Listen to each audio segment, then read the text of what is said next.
Assalamualaikum warahmatullahi wabarakatuh. Alhamdulillah wassalatu wassalamu ala rasulillah. Ya, sekarang halaman 54 dan 55. Pembahasan tentang jenis idgham dari sisi kesempurnaannya. Ya, kesempurnaan di dalam memasukkan ke huruf selanjutnya. Ya, karena idgham kan artinya masuk. Ya, idgham dibagi dua di sini, yaitu idgham kamil dan idgham naqis. Jadi total semua dari macam idgham itu ada 8. Ya, totalnya itu ada 8. Kita murojaah lagi untuk yang sebelumnya biar paham ya, karena memang jenis idgham itu sangat banyak. Biar nggak pusing, kita akan murojaah dulu ya. Yang pertama yaitu karena tadi totalnya ada 8 kan ya. Yang pertama adalah yang dua adalah dari jenis idgham berdasarkan hukum nun sukun atau tanwin. Kita sudah tahu ada 2 idgham, yaitu idgham biguna dan bilagun. Nah, gitu kan.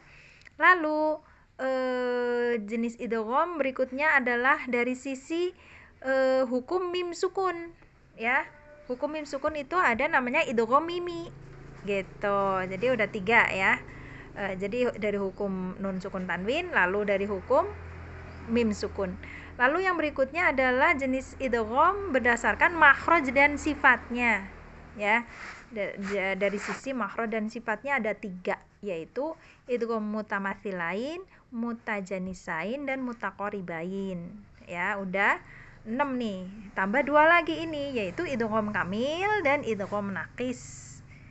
Ya, jadi kalau idgham kamil dan idgham naqis, jenis idgham dari sisi kesempurnaan masuk ke huruf selanjutnya, gitu ya. Sekarang kita lihat idgham kamil adalah memasukkan suatu huruf ke huruf setelahnya secara sempurna, ya, sama dalam makhraj dan sifatnya. Berarti hurufnya sama, gitu ya, sehingga menjadi huruf yang bertasydid. Di sini idgham kamil itu macam-macam, ada alif lam syamsiyah, ada idgham bila gunnah di sini. Nanti ada lagi idgham mutamatsilain. Lalu ada lagi ya, kita kupas satu-satu ya. Ar-Rahim berarti dia adalah sempurna memasukkan ke huruf ro ya. Ar-ro, langsung ro di sini. Ar-Rahim. Ya, di situ adalah namanya alif lam syamsiyah. Lalu mirizqillah, di situ nun ketemu ro adalah idgham bila gunnah ya. Idgham bila gunnah itu sempurna atau kamil di sini. Ya, jadi idgham kamil itu artinya idgham yang sempurna memasukkan ke huruf selanjutnya. Itu maksud dari kamil di sini ya. Lalu berikutnya adalah milaban. Milaban juga nun ketemu lam, masih idgham bila guna ya. Halakum, lam ketemu lam di situ. Idgham mutamatsilain ya. As-sawab masih alif lam syamsiyah. Mirabbihim, nun ketemu ro berarti idgham bila gunnah. Lalu ta ketemu to. Nah, ternyata ada nih. Ta ketemu to berarti dia idgham mutajanisain ya. Jadi idgham mutajanisain juga termasuk dalam kategori idgham kamil ya. Jadi fa'amana to, ta ketemu to di situ. Maka langsung dibaca ke tasydidnya atau ke to-nya. Ta-nya enggak dibaca. Namanya kamil, sempurna ke huruf to. Ta enggak dibaca. Itu yang arti dari kamil di sini ya. Sempurna masuk ke huruf selanjutnya. Ya, jadi ta ketemu to adalah idgham mutajanisain. Da ketemu ta, qad tabayyana di situ. Juga idgham mutajanisain. Hasatum, da ketemu ta, juga idgham mutajanisain. Barofa'a, idgham mutaqaribain. Ya, idgham mutaqaribain. Berarti kita sudah dapat berapa? Alif lam syamsiyah, idgham bila gunnah, idgham mutamatsilain ya. Lalu idgham mutajanisain, lalu idgham mutaqaribain. Udah 5 ya. Jadi ada 5 idgham yang masuk dalam kategori idgham kamil, idgham yang sempurna ke huruf selanjutnya.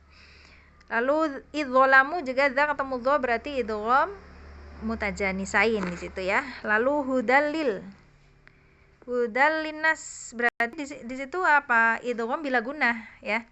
Berarti di situ tanwin ketemu lam di situ. Tawaban rohima menjadi tawabar, langsung ke ro. Ini juga idgham bila gunah. Lalu waqad dakhalu, dal ketemu dal berarti idgham mutajanisa mutamatsilain ya. Waqad dakhalu idgham mutamatsilain. Idrib bi'asa ba ketemu ba berarti mutamatsilain. Fama robihat tak ketemu ta berarti idgham mutamatsilain masih. Wa qurrabi lam ketemu ro idgham mutaqaribain, silakan ditulis di bukunya ya. Kategori-kategori idghamnya. At-thayyibun berarti alif lam syam siyah. Wa kafarot tak ketemu to berarti idgham mutajanisain. Lalu asqalad da'wa langsung geda, tak ketemu da berarti idgham mutajanisain. Lalu khafidatur, tur di situ tanwin ketemu ro berarti idgham bila gunah. Aisyatir ro berarti idgham bila gunah ya. Ghafurur ro di situ adalah bila gunah, tanwin ketemu ro. Hamato tak ketemu to berarti masih idgham mutajanisain. Yudrikum ka ketemu ka berarti idgham mutamatsilain ya. Arabiyal alakum, tanwin ketemu lam, idgham bila gunah. Lalu yubayyin la menjadi yubayyin la, nun ketemu lam, idgham bila gunah. Fawailul, lam ketemu lam, tanwin ketemu lam berarti idgham bila gunah ya. Lalu langi barotal, ini juga idgham bila gunah. Tali ya, di situ tanwin ketemu la. Ya, jadi total dari idgham kamil itu ada idgham bila gunah, idgham mutajanisain, mutamatsilain, mutaqaribain, alif lam syamsiyah. Lalu apa lagi tadi?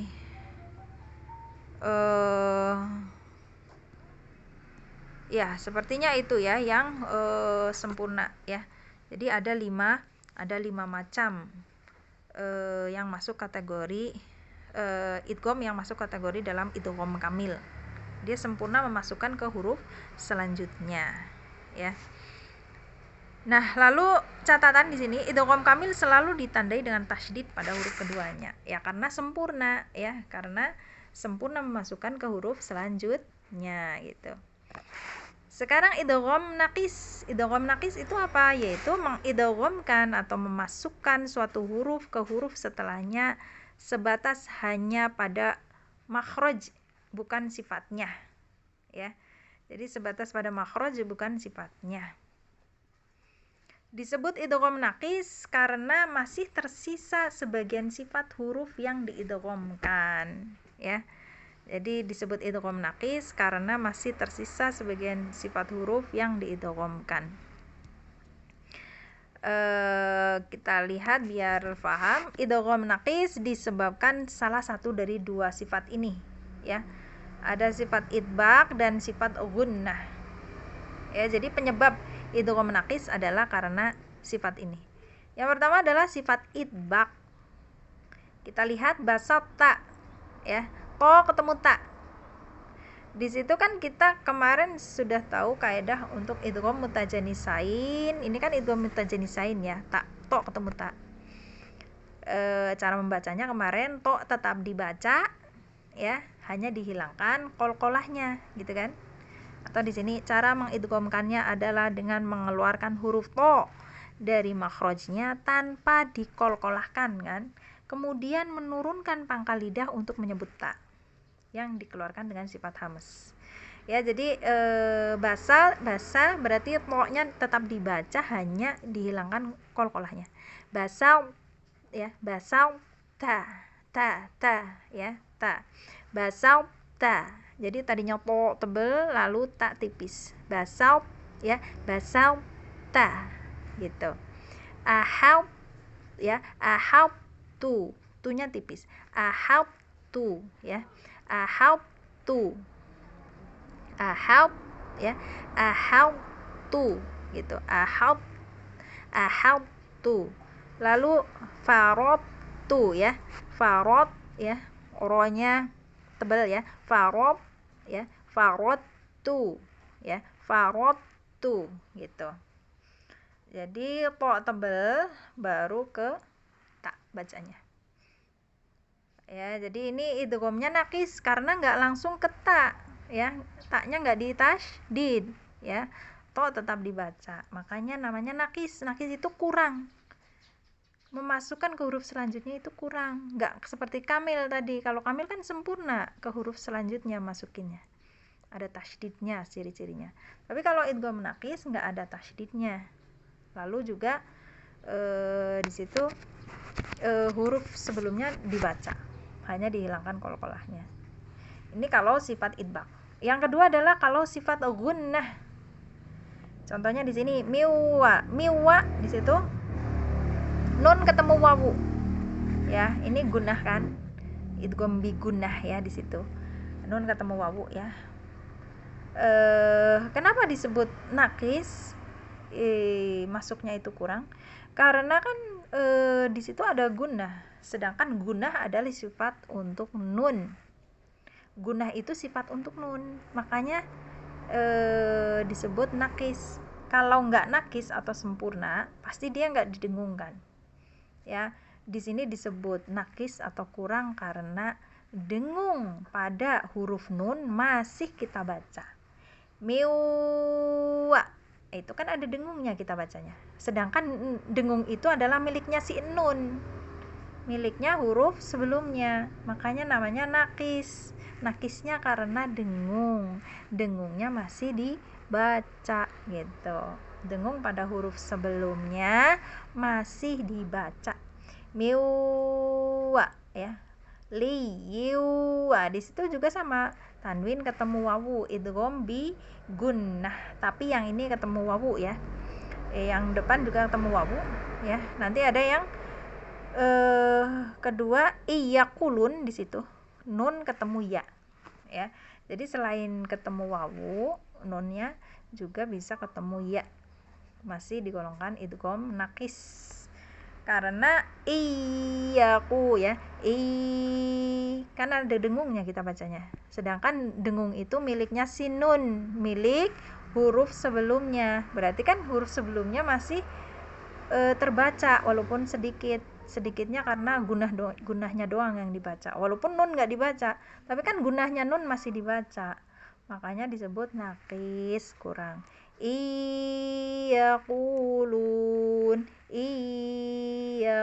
Iyaqulun gitu ya. Ya, jadi disebut idgham nakis karena kurang memasukkan ke huruf selanjutnya, nggak sempurna ya. Ada huruf sifat dari huruf sebelumnya masih ada yang dibaca. Bahkan toknya itu dibaca di sini, basata tadi. Hanya dihilangkan kol-kolahnya. Catatan, untuk bacaan ayat alam nakhlukum ini dibaca dengan idgham kamil, sempurna ya. Kalau sempurna berarti langsung ke kaf. Makanya di situ ada tasydidnya kafnya. Alam nakhlukum, lukum di situ. Lukum. Kafnya ada tasydidnya kan? Ya, namanya sempurna. Qafnya nggak dibaca sama sekali. Ya, artinya semua sifat qaf diidghamkan ke huruf kaf, dimasukkan ke huruf kaf tanpa tersisa qafnya. Pendapat inilah yang dirojihkan atau yang diunggulkan oleh Imam Ibnul Jazari dalam kitabnya At-Tamhid, sehingga tidak ada idgham naqis ya, nggak ada idgham naqis pada huruf yang hanya sekedar memiliki sifat isti'la. Jadi qaf itu kan dia punya sifat isti'la, sedangkan to tadi pada basata itu to punya sifat idbaq, itu yang membedakan. Jadi kalau hanya punya sifat isti'la dia masih idgham kamil, tapi kalau dia punya sifat idbaq dia masuk ke idgham naqis ya. Jadi qaf ketemu kaf dia idghamnya kamil, sempurna, sehingga tidak ada idgham dari idgham naqis dari huruf yang hanya sekedar memiliki sifat isti'la dan tidak memiliki sifat idbaq gitu ya.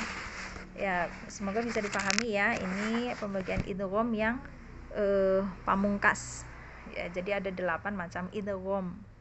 Ini yang ke-7 dan ke-8-nya, yaitu idgham kamil.